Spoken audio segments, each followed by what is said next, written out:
Yakym. Thank you, Mr. Chairman, for holding this hearing today. Thank you to our witnesses as well for being here. And I want to also thank in particular the whistleblowers who are here today.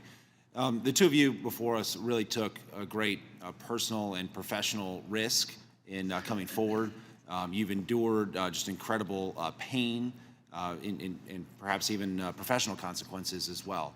But just know that your courage in coming forward today is certainly inspiring to me, and I know to my fellow committee members as well.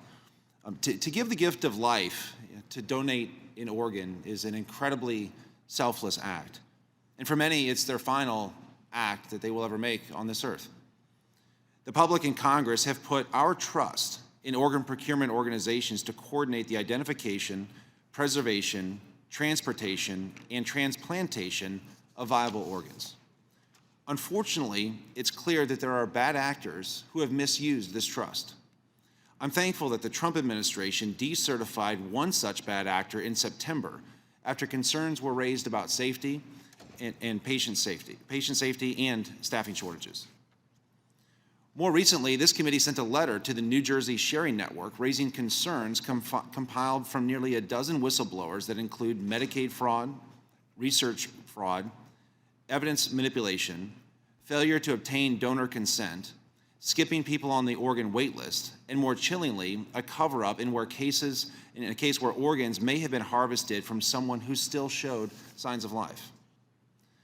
Ms. Martin, in your testimony, you say that there were striking similarities between the allegations in this letter and the organ procurement organization where you were formerly employed. Can you go into more detail on those similarities, and what do you find most concerning? Absolutely. So I'll give you an example of one of the really dangerous organ procurement processes that are happening with pancreases. Even just a month ago at the hospital that I work at in Kentucky, one of my personal patients was in the ICU, and I was part of her honor walk. They went on to recover her kidneys and pancreas for research. The kidneys were intended for transplant. This patient had failing kidneys and was in multi-system organ failure, had an advanced age in her late 60s. We had ways of knowing that that patient probably should not have been a donor, and her loved one should never be in hope that she was going to go on to save lives. So this is part of the problem, right? We're taking the pancreas for research, and it's counting as a full donor for our OPOs. So processes like this, we're not allowed to speak out about, and whistleblowers like me, if we have a problem, we're being silenced immediately. So that's part of what, it's very similar for me. I'm not sure if anything happened to those whistleblowers like it did to me, but I feel like it just kind of all goes back. Who's making these decisions? How did we get here? And can you elaborate more on a recent concerning donation after circulatory death, or DCD, cases in recent years? Can you repeat that question? Can you elaborate more on a recent concerning donation or after circulatory death, or DCD, cases in more recent years? Well, there's been several. The Attorney General in Kentucky is actually investigating several situations that are far worse than T.J. Hoover's case, honestly. I think a lot of the problem is that we are not providing the family with updates on actual neurological function and just those kinds of problems where we're using medications to chemically, sedate and paralyze patients. Like, we're never really giving patients a chance, and that's part of the big problem.